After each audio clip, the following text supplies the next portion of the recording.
വാർത്തയാണ്. രഞ്ജി ട്രോഫിയിൽ കേരളം ഫൈനലിനരികെ. ഒന്നാം ഇന്നിംഗ്സിൽ ഗുജറാത്തിന് 9 വിക്കറ്റ് നഷ്ടമായിരിക്കുന്നു. ഗുജറാത്തിന് 2 വിക്കറ്റ് നേടിയത് ആദിത്യ സർവാതയാണ്.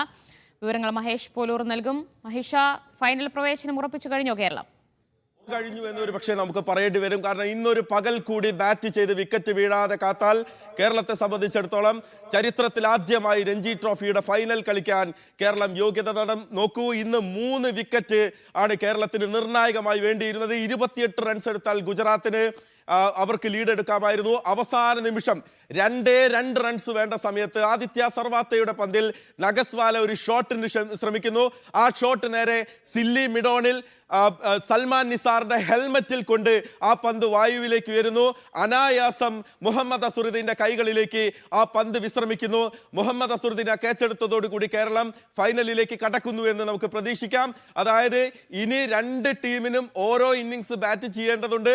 കേരളം ഇന്ന് ബാറ്റ് ചെയ്ത് പൂർണ്ണമായി ഔട്ടായി അതിനുശേഷം വീണ്ടും ഗുജറാത്ത് ബാറ്റ് ചെയ്ത് വിജയിച്ചാൽ മാത്രമാണ് അവരെ സംബന്ധിച്ച ഫൈനലിലെത്തുക.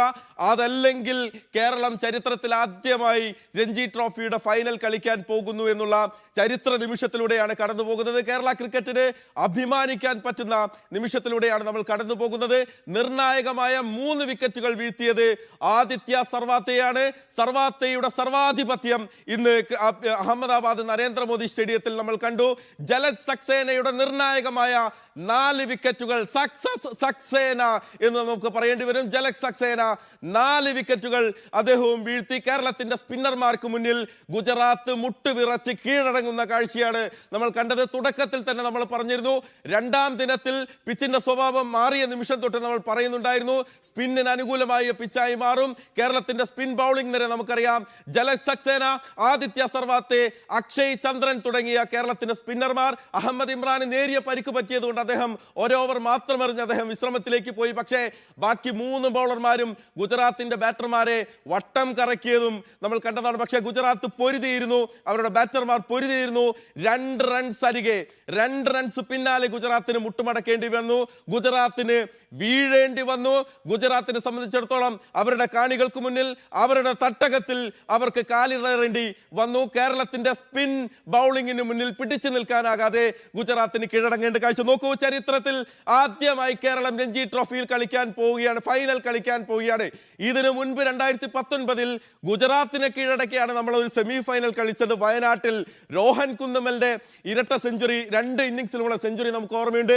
അതിനുശേഷം ഒരു സ്വപ്ന ഫൈനൽ നമ്മൾ സ്വപ്നം കണ്ട് ഈ നിമിഷം ഇതിനെതിരെ ഈ മത്സരത്തിലേക്ക് സെമിയിലേക്ക് കടക്കുന്നതിന് മുൻപ് പോലും നമുക്കറിയാം ജമ്മു കാശ്മീരുമായുള്ള മത്സരത്തിലെ ക്വാർട്ടർ ഫൈനലിലെ ആവേശകരമായ ഫൈനലിന് തുല്യമായ ഒരു ക്വാർട്ടർ ഫൈനൽ, അതിനോളം ആവേശം പോകുന്ന മറ്റൊരു സെമി ഫൈനൽ.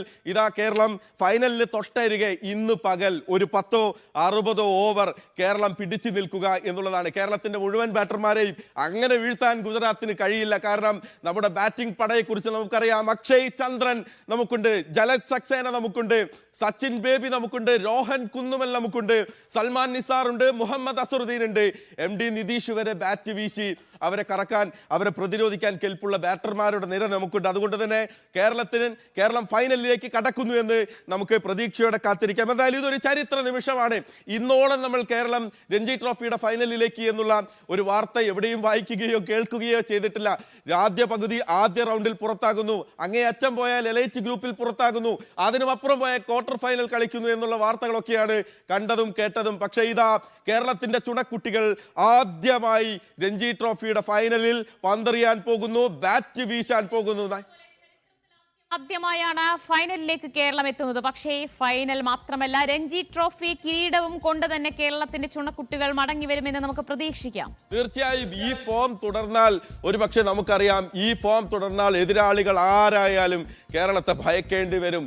ഒരു പക്ഷേ നമുക്കറിയാം ഇതിന് തൊട്ട് മുൻപ് വലിയ ഒരു പക്ഷേ രഞ്ജി ട്രോഫിയുടെ വലിയ ഒരു ഷെൽഫിൽ നിറയെ ട്രോഫികളുള്ള മുംബൈ ടീം നമ്മളോട് വിജയ് ഹസാരയിൽ കളിച്ചതാണ്. അത് ഏകദിന ക്രിക്കറ്റാണ്. എന്നാൽ പോലും വിജയ് ഹസാരയിൽ മുംബൈയുടെ വമ്പൊടിച്ച പിള്ളേരാണ്, അല്ലെങ്കിൽ നമ്മുടെ താരങ്ങളാണ് കേരളത്തിന്റെ പിള്ളേർ. അപ്പോൾ എതിരാളികൾ ആരായാലും നമുക്ക് വലിയ പ്രശ്നമുണ്ടാകില്ല. ഒരു പക്ഷേ വിദർഭയാണെങ്കിൽ പോലും വിദർഭയ്ക്ക് വലിയ ബാറ്റർമാരുണ്ട്, കരുൺ നായരെ പോലെ പ്രതിഭാധനരായ പ്ലേയേഴ്സ് ഉണ്ട്. പക്ഷേ അതിനൊപ്പം നിർത്താൻ പറ്റുന്ന താരനിരയുണ്ട് നമ്മുടെ കേരളത്തിനെ സംബന്ധിച്ചിടത്തോളം. നോക്കൂ, ബൗളിങ്ങിൽ നമുക്ക് കേരളത്തിന്റെ ബൗളിംഗ് നിരയിലേക്ക് ഒന്ന് തീർച്ചയായും വരേണ്ടതുണ്ട്. തുടക്കത്തിൽ ഗുജറാത്തിന്റെ ബാറ്റിംഗ് നിര നമ്മൾ കണ്ടതാണ്. ആഞ്ഞു വീശി കേരളത്തിന്റെ ബൗളർമാരെ 222-1 എന്ന നിലയിലാണ് ഇന്നലെ മെനിഞ്ഞാത് കളി അവസാനിപ്പിച്ചത്. അപ്പോൾ ഇന്നലെ വളരെ നിർണായകമായ ഒരു ദിവസമായിരുന്നു കേരളത്തെ സംബന്ധിച്ചിടത്തോളം.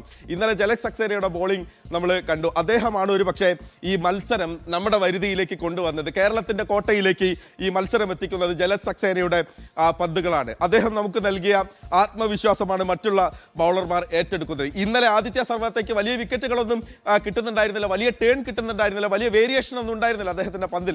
ഇന്ന് പക്ഷേ അങ്ങനെയല്ല. സർവാത്തയാണ് കുറെ കൂടി അഗ്രസീവായി ബൗൾ ചെയ്ത് വിക്കറ്റ് എടുക്കുന്നത് നമ്മൾ കണ്ട്. ജലജ് മനോഹരമായി പന്തെറിഞ്ഞു. ഈ സർവാത്ത വിക്കറ്റ് എടുക്കുന്നതിന് തൊട്ട് മുൻപ് ജലജ് സക്സേനയുടെ ഒരു പന്ത് ഓഫ് സ്റ്റിക്ക്